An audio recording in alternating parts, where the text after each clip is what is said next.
الرحیم۔ تو دوستو، آج کل جو ہے نا موجودہ حکومت اور تحریک لبیک کے دھرنے کے حوالے سے بہت خبریں گرم ہیں۔ تو آج ہم نے اپنے دوست جو ہمارے یہاں علی پور کے تحریک لبیک کے امیر ہیں، جناب ایاز خان گوپانگ صاحب، تو آج ہم ان سے جو ہے نا تھوڑا سا تحریک کے حوالے سے اور ان کی ذاتی زندگی کے حوالے سے سوال و جواب کرتے ہیں۔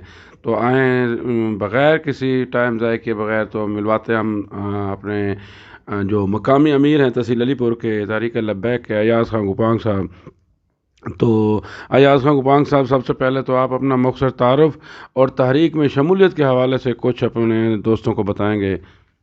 سب سے پہلے تو رفیق بلوچ صاحب، آپ کا شکریہ کہ آپ کے چینل نے تحریک کے لیے ٹائم نکالا اور ہمارے لیے بھی ٹائم نکالا، اور میں آپ کا شکر گزار ہوں کہ آپ نے ہمیں ٹائم دیا۔ دوسرا، میرا جو تعلق ہے وہ موضع علی والی، ایک تحصیل علی پور کا جو موضع ہے اس کے ایک چھوٹے سے گاؤں سے میرا تعلق ہے، اور میں نے جو اپنی پریکٹیکل لائف ہے وہ میں نے شروعات کی تھی 2011 سے، کیونکہ میں نے 2009 سے 11 میں نے میس کمیونیکیشن کیا IUB اسلامی یونیورسٹی باولپور سے، پھر میں نے BZU سے میں نے لاء کیا، اور ابھی اسٹل میں لاء کے ساتھ بھی اٹیچ ہوں، اور اس طرح پولیٹیکل ایکٹیویٹیز بھی میں کرتا رہا ہوں، اور زمانہ نادانی میں PTI کا عہدیدار بھی رہا ہوں، اور میں اس کو 2013 میں بھانپ گیا تھا کہ یہ ایک کٹ پتلی ہے، اس کے جو نظریات ہیں وہ نظریات ہیں نہیں، تو میں نے 2013 میں ہی اس کو الوداع کہہ دیا تھا، اور اپنے گناہوں کی معافی بھی مانگتا رہا ہوں۔ یقین کریں، دل سے کہہ رہا ہوں، کوئی ایسے اختلاف رہا ہے اپنی جگہ پہ۔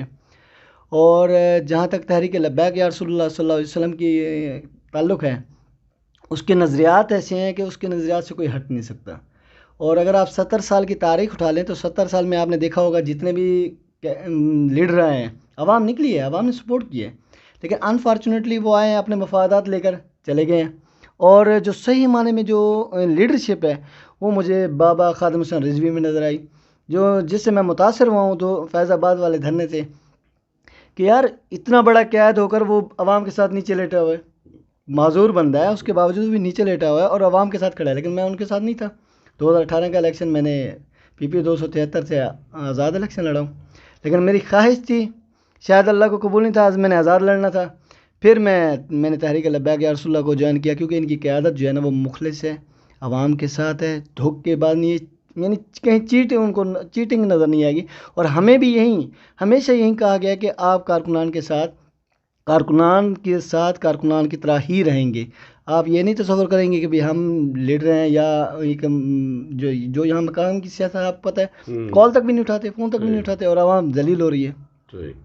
چلو ماشاءاللہ، آپ نے یہ تو بتا دیا کہ کیونکہ میرا اگلا سوال یہی تھا کہ آپ نے تحریک لبیک کو کیوں انتخاب کیا، اس کا آپ نے بتا دیا۔ تو آپ اس وقت تحریک لبیک میں کس جو ہے نا وہ منصب پہ فائز ہیں، ذرا اس کے بارے میں دوستوں کو بتائیں۔ میں تو منصب تو نہیں کہوں گا، میں تو ایک نوکر ہوں تحریک لبیک کا، میں نوکر ہوں یہاں۔ میں نے آپ کو پہلے بتایا کہ میں ابھی دھرنے میں بھی گیا ہوں، تو وہاں جس ٹینٹ میں مطلب ہم نیچے لیٹے ہوئے تھے، ویسے ہی ہماری قیادت نیچے لیٹی ہوئی تھی۔ میں نے آپ کو پہلے ہی بتایا فیض آباد، جب اب PTI کی پھر وہی بات کروں گا کہ اوپر سے اگر ایماندار ہوگا تو نیچے والے ایماندار ہو جائیں گے، اب نیچے والے ایماندار ہوں گے تو اوپر والا کچھ کرے گا۔ ابھی کتنے عرصہ آپ نے پاکستان کے عوام کو بیوقوف بنانا ہے؟ ابھی ٹائم ہے، عوام کو نکلنا چاہیے۔ اب ہر بندہ اپنے مفادات لے کر چلا گیا، لیکن وید بندہ یہ ہے جس نے مفادات نہیں لیے، جو کمٹمنٹ کی ہے اس کمٹمنٹ پر رہیں، جو ہم نے بات کی ہے اس بات پر رہیں۔ تو میں کیا کہہ سکتا ہوں اس حوالے سے آپ کے ساتھ؟ عہدہ اس وقت آپ کا کیا ہے؟ ہاں، میں نے پہلے بتایا میں نوکر ہوں، ویسے مجھے تحصیل علی پور کا امیر بنایا ہوا ہے، لیکن میں اس کو پھر بھی کہتا ہوں میں امیر نہیں ہوں، میں نوکر ہوں ان کا۔ صحیح بات ہے، یہ آپ کی اعلیٰ ظرفی ہے، اور تاریخ میں آپ کی ڈیووشن کہیں یا جانفشانی کہیں کہ اپنے آپ کو امیر سمجھتے ہوئے وہ کہتے ہیں کہ میں ورکر ہوں۔ تو آپ جو ہے نا تحریک کے حوالے سے اپنی خدمات کے بارے میں کچھ بتائیں، آیا آپ گرفتار بھی ہوئے یا نہیں ہوئے؟ تو موجودہ جو تاریخ شروع ہوئی اس میں آپ کے کتنے قائدین جو ہے نا وہ گرفتار ہوئے ہیں، اور اس بارے میں حکومتی رویہ بھی کیا ہے، اس کے بارے میں بھی ذرا ڈیٹیل سے بتائیں۔ دیکھیں، میں جو پہلی دفعہ گرفتار ہوا ہوں وہ 12 اپریل کو ہوا۔ 12 اپریل کو مجھے گرفتار کیا گیا، 7 مئی کو بھی 12 اپریل کو گرفتار کیا گیا، اور ٹھیک 2 گھنٹے بعد مجھے بھی گرفتار کر لیا گیا۔ اس کا مطلب یہ ہے کہ ان کی بدنیتی پہلے تھی۔ اب میں 62-63 کے حوالے سے بھی ڈسکس کروں گا کہ دیکھیں بددیانت کیا ہوتا ہے، خیانت کیا ہوتی ہے. جو آپ نے معاہدہ آن دی ریکارڈ کیا ہے اس پہ آپ منحرف ہو رہے ہیں. تو 62-63 لاگو ہوتا ہے. اگر 62-63 لاگو ہوتا ہے تو یہ بنتے ہی نہیں ہے، آئینی ان کا کوئی وجود بھی نہیں رہتا. میں 12 اپریل کو گرفتار ہوا ہوں. مجھے 2 دن مظفر گڑھ میں رکھا گیا. اور پنجاب پولیس کا رویہ تو ماشاءاللہ آپ کو پتہ ہی ہے کہ کتنا انتہائی رف بدتمیز ٹائپ کے ان کی پرورش ہوتی ہے، پتہ نہیں کیا ہوتا ہے، یعنی ان کا بیہیویئر ناٹ گڈ. اور میں جہاں لیا جیل کی، پھر مجھے لیا جیل میں شفٹ کر دیا گیا. اور لیا والوں کی تعریف ضرور کروں گا. لیا جیل والے بہت ہی اچھے انسان تھے، وہ کوآپریٹیو تھے. ہم باقاعدہ محفلیں بھی کرتے تھے، جو بھی نعت خوانی کرتے تھے ہمیں کسی قسم کا نہیں روکا جاتا تھا. پھر دیکھیں کہ مجھے یاد ہے جب 15 دن کے لیے مجھے نظر بند کیا گیا، اس کے بعد جب ہمیں لے کر واپس آ رہے تھے، ہم روزے کے ساتھ تھے. بلیو میں 3 سے 4 گھنٹے ہماری گاڑی کو دھوپ میں جان بوجھ کے کھڑا کیا گیا. آپ بلیو کریں، میں کوئی دیکھیں آپ کہتے ہیں کہ کربلا کیا ہے، میں کہتا ہوں کربلا آج بھی ہے. آپ کلمہ حق کہہ کر تو دیکھیں، یزید آپ کے سامنے آ جائیں گے. تو انہوں نے اچھا پھر ہمیں پتہ تھا، ہمیں انفارمیشن جو ہمارے سورس تھے کہ ایف آئی آر ہو گیا، ابھی انہوں نے بندی ڈالنی ہے. تو یقین کریں پھر ہمیں وہاں پر جو روزہ کھولا ہم نے جو پانی لیا ہوا تھا، گرم پانی، تپتا ہوا پانی، ہم نے اس کے ساتھ روزہ کھولا. لیکن یقین کریں کہ 12 سال کا بھی بچہ تھا تو چاہے 70 سال کا بزرگ تھا، کسی نے یہ نہیں کہا کہ اوہ ہمارے ساتھ کیا ہو گیا، بلکہ اتنے پختہ ارادی کے ساتھ تھے، اتنے عزم کے ساتھ تھے کہ ہم نے لبیک یا رسول اللہ کے نعرے لگائے. اور مجھے یقین کریں میں نے 10 سال محنت کی. میں نے کہا میں نے 10 سال ضائع کر دیے، میں نے لبیک کے ساتھ ضائع پہ ہوں. اللہ نے مجھے زمین سے اٹھا کر آسمان پہ پہنچا دی. جو مجھے مقام ملا ہے وہ صرف اس تحریک سے محبت کا ملا ہے. اور میں کہتا ہوں کہ صرف حضور کی ناموس کی جہاں تک بات آ جائے تو وہ ہر بندے کا فرض ہے. لیکن یہاں پہ ایک تھوڑی سی بات ایڈ کروں گا، آپ سے ٹائم لوں گا کہ دیکھیں ہم کہتے ہیں کہ بھی ہمیں شدت پسند نہیں ہونا چاہیے. میں کہتا ہوں من سب نبی فقتلہ، اس کا مطلب کیا ہے؟ جو بھی نبی کے بارے میں بات کرے اس کو کاٹ کرے. اس کو میں کیسے انکاری ہو سکتا ہوں؟ کوئی مسلمان انکاری نہیں ہو سکتا. تو وہاں کے جو حکومتی رویہ ہم نے بتا دیا. اور کارکنان جو کتنے آپ کے کارکنان اور قائدین گرفتار ہوئے ہیں اب موجودہ اس دھرنے میں؟ موجودہ اس دھرنے میں سابقہ جو ہوتا ہے وہ 7,000 وزیر داخلہ نے خود کہا ہے. ابھی بھی ہزاروں کی تعداد میں گرفتار کی ہے، ہزاروں کی تعداد میں. اور قیدین مجلس شورا کے تقریباً رہا ہو گئے.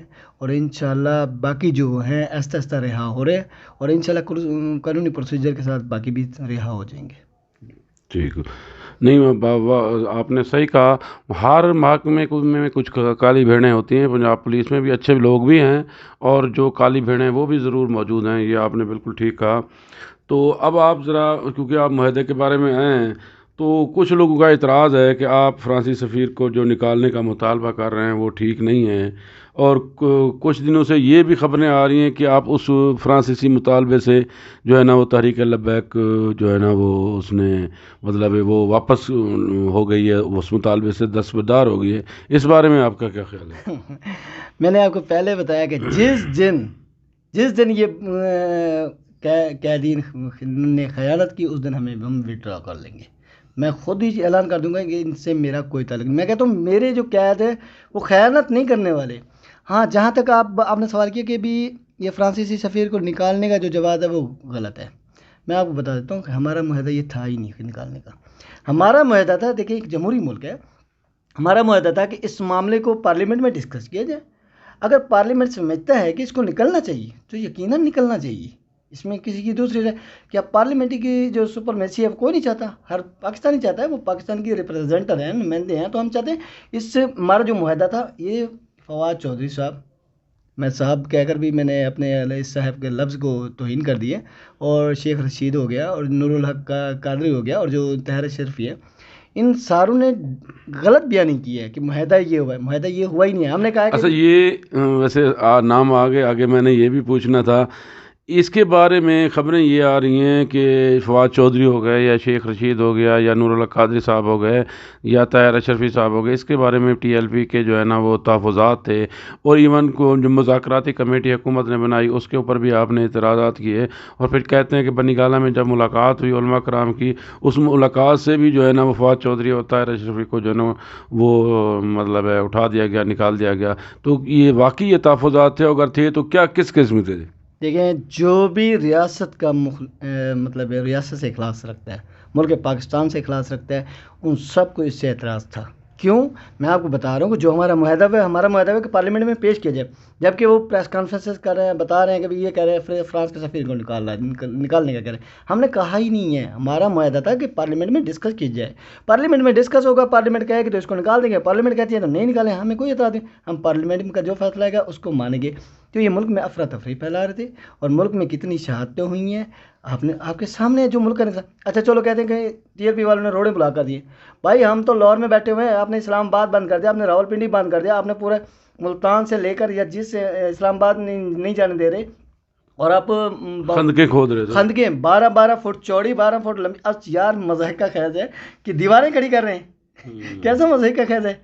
بڑی مطلب اس کے اوپر اعتراضات ٹی ایل پی کو واقعی تھے، یہ میں سچ بات ہے۔ میں کہتا ہوں کہ اگر اعتراضات کی بھی توہین ہے، اس قابل بھی نہیں ہے۔ اور آپ دیکھیں کتنا ان کے ساتھ شرم کی بات ہے کہ عہدے دار ہیں وزیر داخلہ، لیکن میٹنگ میں نہیں بیٹھے، انہوں نے آرڈر کرنے ہیں، انہوں نے معاہدے پر امپلیمنٹ کرنا ہے، لیکن اس قابل نہیں سمجھے گا۔ اس لیے جو حضور صلی اللہ علیہ وسلم کے ساتھ اخلاص نہیں رکھے گا وہ دنیا میں بھی ذلیل ہوگا اور آخرت میں بھی ذلیل ہوگا۔ اچھا ایک اور بات، یہ فواد چودھری صاحب نے اور شیخ رشید صاحب نے ایک اور الزام بھی تحریک لبیک کے اوپر لگایا کہ یہ انڈیا سے جو ہے نا وہ فنڈنگ لیتے ہیں، اور انڈیا کے ہمارے دشمن جو ہے نا ان کو سپورٹ کر رہے ہیں، اس میں کس حد تک صداقت ہے؟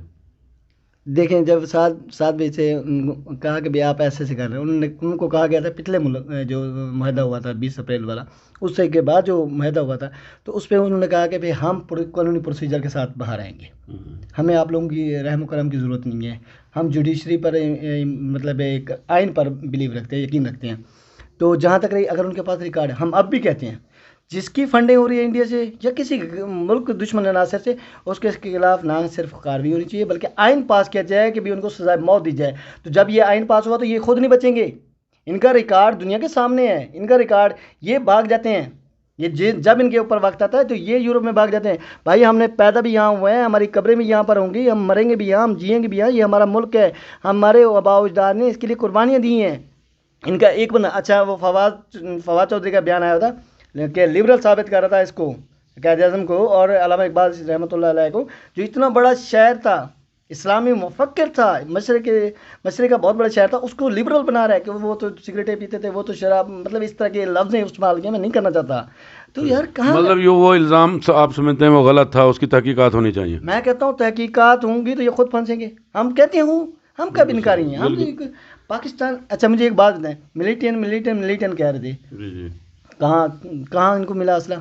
ہمیں بتایا، ہم خود کہتے ہیں، ہمارے کارکن، ہمارے قائدین نے کہا ہے کہ جو بھی شرپسند، ہم نے کئی درجنوں شرپسند پکڑ کر ان کے حوالے کیے جو پولیس کے اہلکار تھے۔ چلو اچھا، یہ اب ہم آتے ہیں آپ کے جو ہے نا جو اس وقت جو معاہدہ ہوا ہے، مذاکرات ہوئے ہیں اس کے اوپر، تو کیا مذاکرات کے سارے راؤنڈ مکمل ہو گئے ہیں؟ کیا شرائط ہیں، ذرا تھوڑا سا بتانا پسند کریں گے؟